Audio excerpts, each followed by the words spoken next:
예루살렘에 입성하시는 예수님. 요한복음 12장 말씀입니다.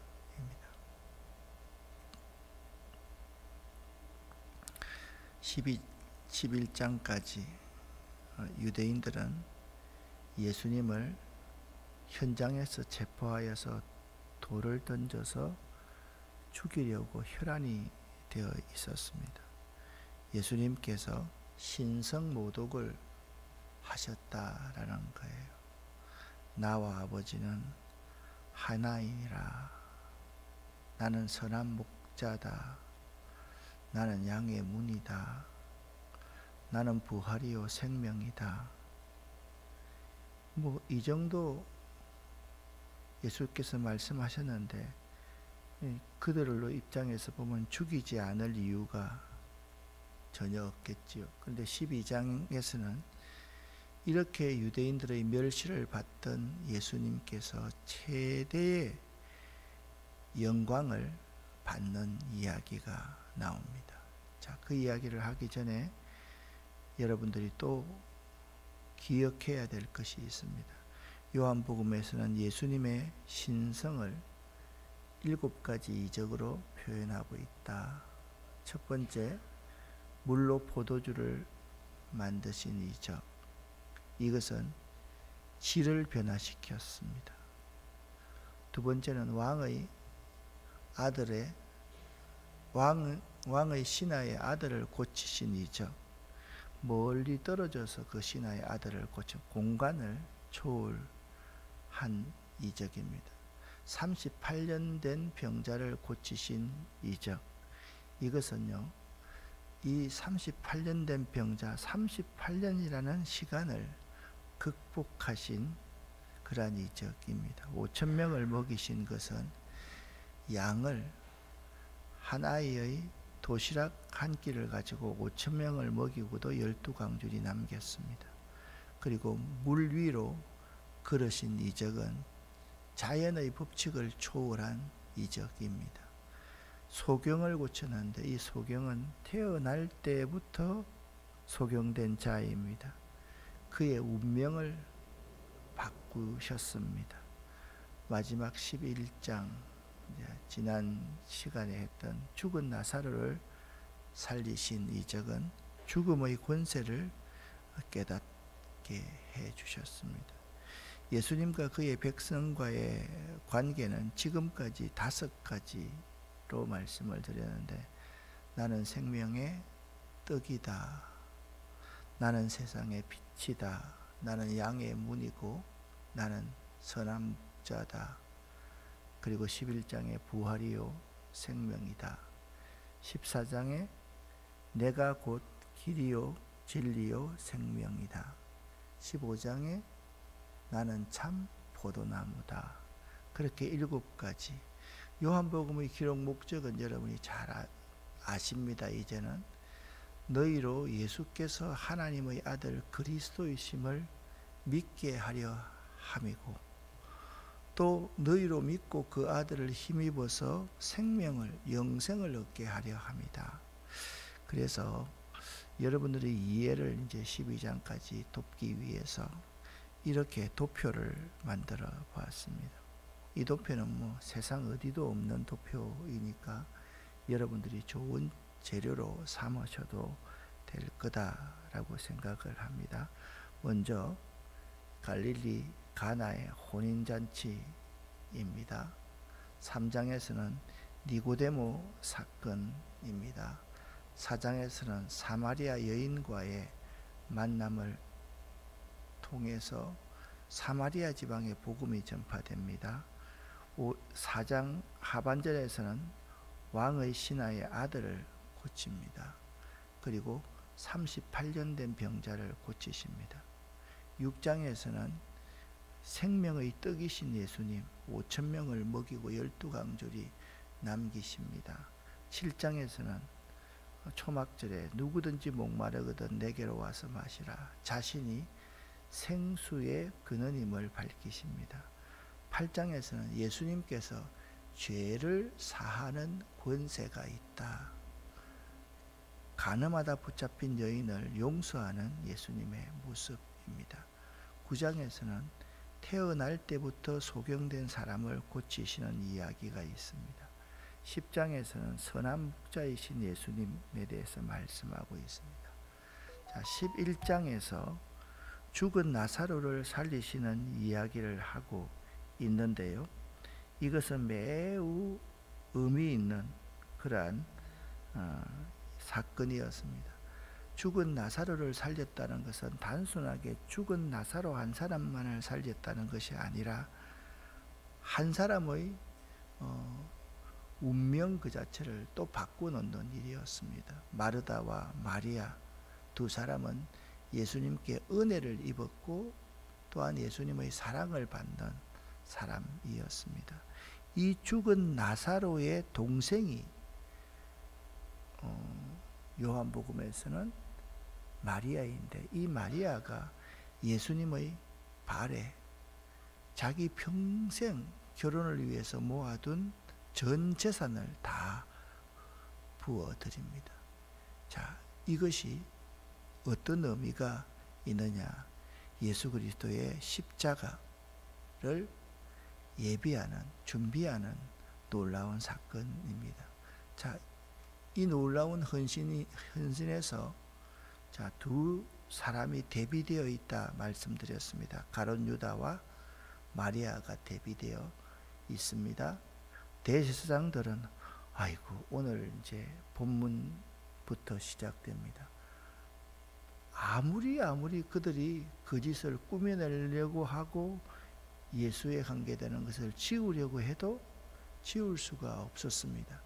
드디어 예수님께서 나귀를 타시고 예루살렘에 입성하시면서 영광을 받으십니다. 그리고 예수님께서는 십자가의 죽음을 예고하십니다. 자, 왜 마리아가 이렇게 향유를 부었는지를 여러분들이 아마 이제 조금은 이해를 하게 될 것이다, 그렇게 생각이 됩니다. 요 전체적인 내용들은 여러분들이 또한 도표를 참고하시면 되겠습니다. 마리아가 예수님의 발에, 그러니까 그 나사로 마르다 마리아가 예수님께 너무 감사해서, 은혜에 감사해서 잔치를 벌이고 있을 때 마리아가 예수님의 발에 향유를 붓고 자기의 머리털로 예수님의 발을 씻고 눈물로서 발을 씻었다. 자, 이렇게 되니까 엄청난 사람들이 예수님을 따르기 시작했습니다. 특별히 태어날 때부터 소경된 자를 고쳤을 때 사람들이 막 요동하기 시작했습니다. 그런데 죽은 자가 다시 사는 그것을 본 사람들은 이제 사람들이 완전히 뒤집어졌습니다. 완전히. 그리고 이 사람들은 이제 확신 때문에 물불을 가리지 않고 예수를 증거하기 시작합니다.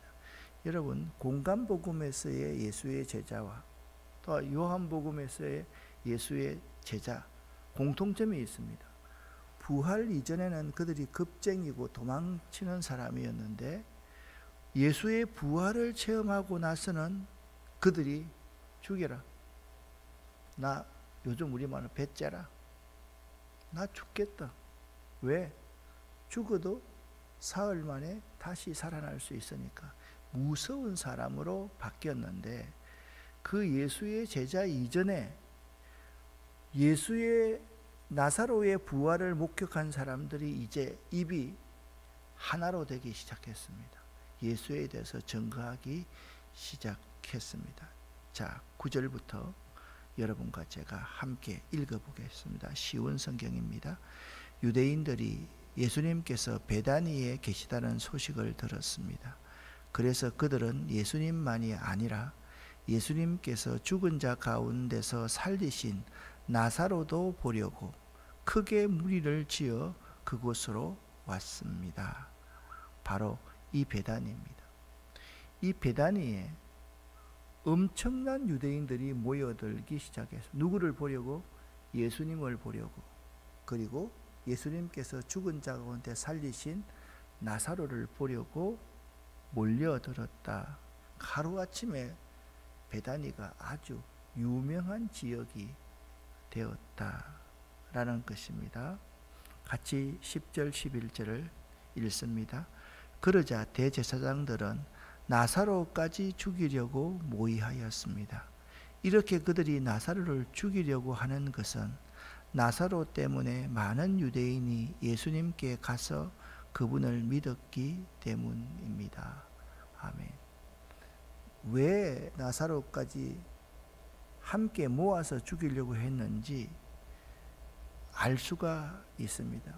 모든 사람을 지워버려야지 예수를 믿지 않았기 때문입니다. 그러니까 두 가지 부류의 사람이 있습니다. 내 몸을 갈아서 다른 사람을 살리는 사람이 있고, 다른 사람을 죽여서 자기를 드러내려고 하는 사람이 있다라는 것입니다. 여기 대제사장들은, 바리새인들은 자신들의 목적을 달성하기 위하여서 예수님뿐만 아니라 나사로까지도 무자비하게 죽이려는 모의를 하게 된 것입니다. 그들은 목적을 위해서는 수단과 방법을 가리지 않는 사람들입니다. 여러분 이런 말 많이 들어봤죠. 텔레비전에서 소시오패스. 그 소시오패스라는 정신적인 문제가 있는 사람들은 자신의 성공을 위해서라면 수단과 방법을 가리지 않고 나쁜 짓을 저지르며 이에 대해 전혀 양심의 가책을 느끼지 않는 사람을 소시오패스라 그럽니다.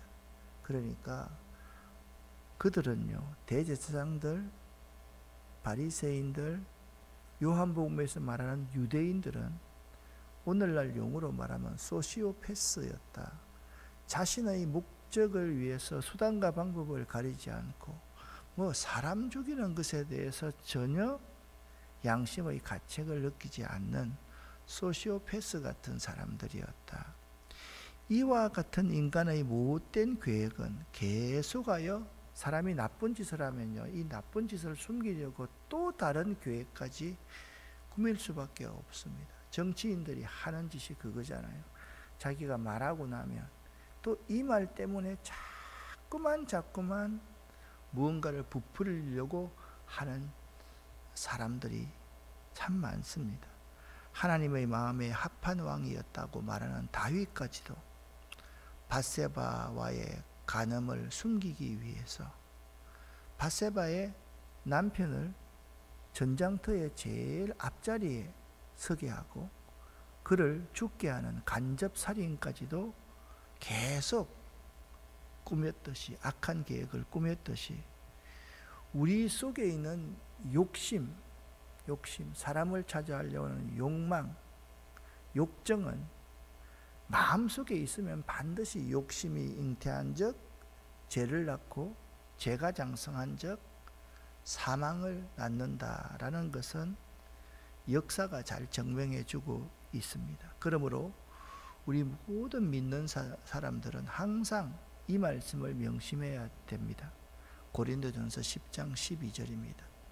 선줄로 생각하거든 넘어질까 조심하라.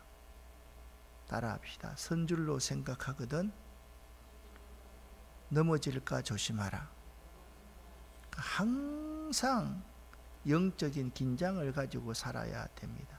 내가 이만하면 됐어 하는 그 순간에 여러분과 저는 무너지고 넘어진다는 사실을 잊지 말아야만 합니다. 또한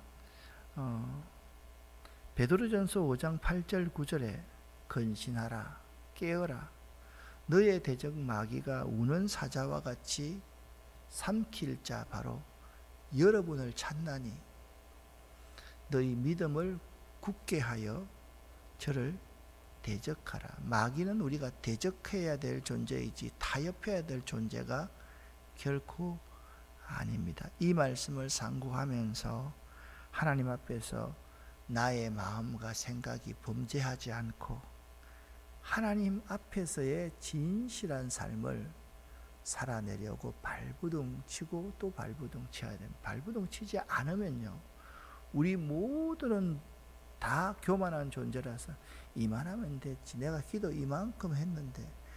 여러분, 귀신이 들린 사람을 여러분 보셨습니까?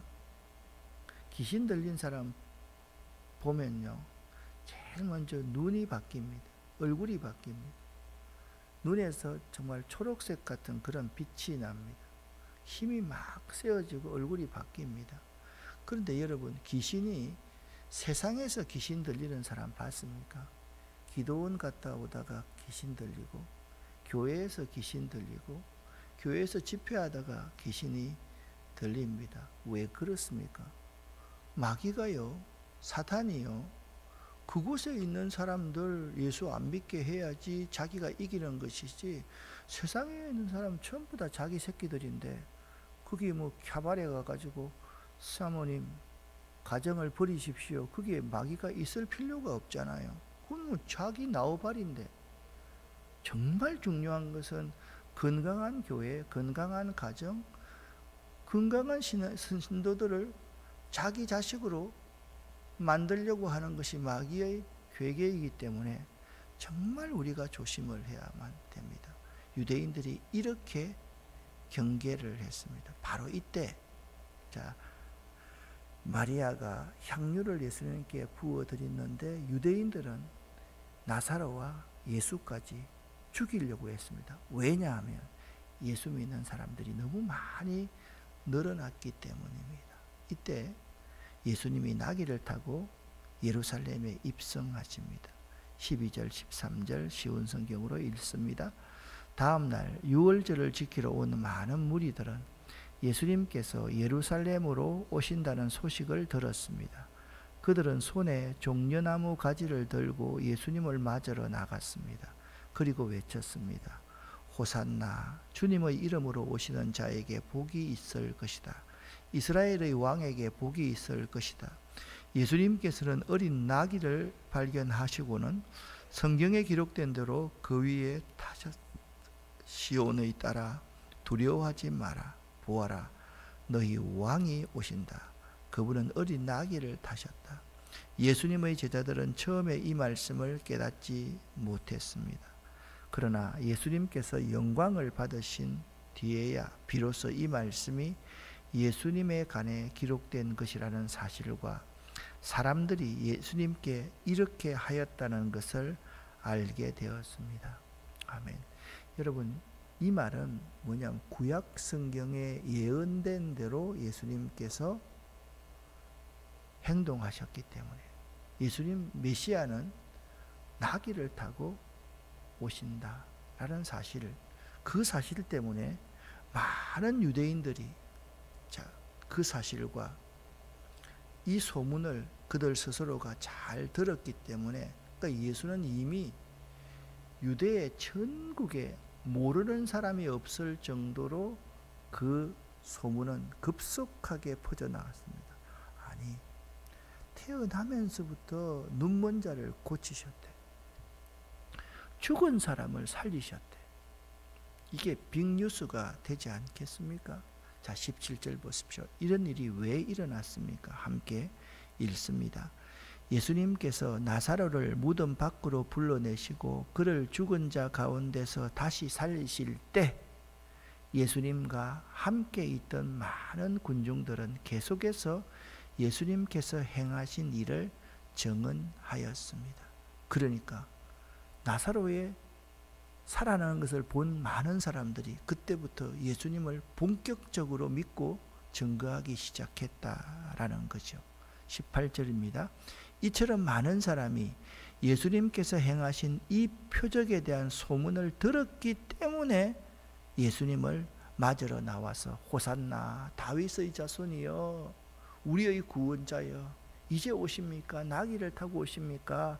그렇게 열광했다 말씀하고 있습니다. 19절입니다. 그래서 바리새인들은 자기들끼리 이렇게 말했습니다. 보시다시피 우리 계획은 하나도 성공을 거두지 못했습니다. 온 세상이 저 사람을 따르고 있지 않습니까? 라고 대답했습니다. 그들의 계획은 무엇입니까? 지워버리려고 했습니다. 예수를 지워버리려고 했습니다. 나사로를 지어버리려고 했습니다. 그전에는 누구를 지어버리려고 했습니까? 태어날 때부터 소경된 자를 지어버리려고 했습니다. 그래서 그를 1차로 부르고 그의 아버지를 2차로 부르고 그를 3차로 불러서 그를 신문했습니다. 그를 회유했습니다. 그러니까 날 때부터 소경된 사람이 하는 말이 뭐냐면 이런 말입니다. 나는 예수에 대해서 잘 모르고, 근데 분명한 것은 내가 소경이었는데 그 사람을 만나서 눈을 뜨게 됐다는 것입니다. 다시 부릅니다. 말합니다. 내가 사실을 이야기하는데 왜 자꾸 나를 신문하십니까? 당신도 예수의 제자가 되려고 하십니까? 라고 그 소경이 말했던 것입니다. 참 놀라운 일입니다. 그들은, 유대인들은, 사단의 하수인들은 이 말을 했습니다. 보시다시피 우리의 계획은 하나도 성공을 거두지 못했습니다. 온 세상이 저 사람을 따르고 있지 않습니까? 누가 한 말입니까? 그들 스스로가 한 말입니다. 그들 스스로가 그들의 계획이 실패했다라는 것을 인정했습니다. 여기 두 부류의 사람이 대비되어져 있습니다. 예수를 죽이려는 유대인들과 나사로의 부활을 경험한 많은 사람들이 있습니다. 자, 여러분 생각해 보세요. 예수를 죽이려는 사람이 증거를 지우려고 했지만 예수님께서는 그 증거를 스스로가 드러내지 않았습니다. 그러나 예수님의 그 놀라운 사역을 본 나사로의 부활을 경험한 많은 사람들, 그리고 누굽니까? 그 부활을 경험한 사람들이 확신 있는 증거를 들은 사람들, 이런 사람들이 지금 들고 일어나는 이 놀라운 역사가 일어난 것입니다. 이게 판도가 바뀐 겁니다. 어떻게 하면 잡아 죽일까?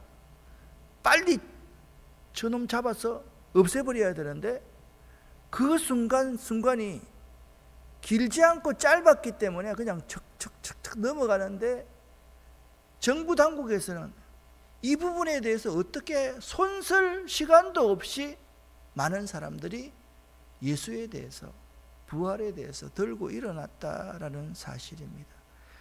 본문은요, 예수께서 홀로 걸어가신 예루살렘의 길을 보여줍니다. 예수님께서 예루살렘에 입성하시는 것은 영광스러운 일 같지만은 그 길은, 낙이 탄 그 길은 고난과 죽음의 길입니다. 그런데 예수께서 홀로 그 예루살렘의 길을 걸어가셨다고 하는데 예수님께서는 결코 혼자가 아니었습니다. 외롭지 않았습니다. 왜냐하면 하나님이 쓰시는 이런 사람들이 있었기 때문입니다.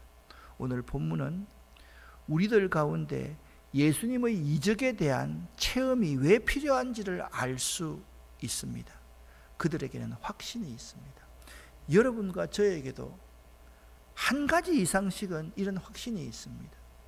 죽은 자가 살아나는 경험을 했던 것처럼 지금까지 신앙생활하면서 내 주변에서, 아니 나에게서 일어났던 놀라운 기적들을 체험하지 않는 사람은 여기 한 사람도 없을 것입니다. 과거에 내가 이런 사람이었는데 이런 사람으로 변했습니다. 그거 놀라운 기적입니다. 17절 말씀을 보십시오. 예수님께서 나사로를 다시 살리실 때 예수님과 함께 있었던 많은 군중들은 계속해서 예수님이 행하신 일을 증언하기 시작했다라고 말씀하고 있습니다. 그리고 이 본문은 그 증언한 사람들이 증거가 얼마나 중요한지를 우리에게 보여줍니다. 이처럼 많은 사람들이 누굽니까? 나사로의 살아남을 몸소 체험했던 사람이 들의 증언을 들었던 많은 사람들이 예수님께서 행하신 이 표적에 대한 소문을 들었기 때문에 예수님을 맞으러 나왔던 것입니다. 사랑하는 성도 여러분, 하나님이 쓰시는 사람은 항상 예수를 따라다니는 사람을 쓰십니다. 그들은 순수하게 예수만 바라보며 산 자들입니다. 신앙생활 별거 아닙니다, 여러분. 예수를 따라만 가면 됩니다. 순수한 마음을 가지고 그분께서 하시는 말씀에 대해서 아멘 하시면 됩니다. 믿으십니까? 그러면요, 여러분 가정에 놀라운 일이 일어납니다. 내가 상상하지 못했던 놀라운 일들이 일어나는 것을 여러분들이 목도할 수 있을 것입니다. 예수를 따라가시기를 예수 이름으로 간절히 축원합니다. 그리고 그분께서 하시는 일에 대해서 생생하게 체험하시기를 바랍니다. 체험이 있으면 그것을 입 밖으로 내서 증언하시기를 바랍니다. 증거하시기를 바랍니다. 그러면 여러분 주변에 많은 사람들이 일어나게 될 것입니다. 그 역사를 통해서 또 다른 역사를 여러분들이 보게 될 것입니다. 오늘 이 말씀을 잘 기억을 하시면서 여러분과 제가 예수를 따르는 사람들 될 수 있기를 예수 이름으로 간절히 축원합니다. 기도하겠습니다. 하나님 아버지, 저희들이 수 없는 기적을 체험했더랬습니다. 그런데 우리의 단점은 또 다른 기적을 바란다는 것입니다. 하나님, 그렇게 하지 않도록 도와주시고 그 기적으로 말미암아 우리들이 예수님께서 하시는 그 놀라운 일들을 증거할 수 있는 복음 전파자가 될 수 있도록 도와주시옵소서. 우리들로 통해서 많은 사람들이 예수를 믿는 놀라운 역사를 허락하여 주시옵소서. 내가 그런 일을 할 수 있을까가 아니라 하나님이 함께 하시면 우리를 통해서 하나님의 놀라운 일을 하십니다. 이 사실을 믿을 수 있도록 도와주시옵소서. 내가, 우리들이 예수를 따르는 그 순수한 사람들 될 수 있도록 도와주시옵소서. 바리새인들, 대제사장들, 유대인들처럼 깨뿌리고 또 거짓을 모의하고 숨기려고 하고 감추려고 하고 지우려고 하는 어리석은 자들 되지 않도록 도와주시옵소서. 오늘 이 새벽에 기도하는 우리 모두의 기도를 들어서 응답하여 주시옵소서. 하나님, 하늘 문을 여시고 우리들에게 하늘의 복을 쏟아 부어 주시옵소서. 예수 그리스도 이름으로 축복하옵고 간절히 기도 올립니다. 아멘.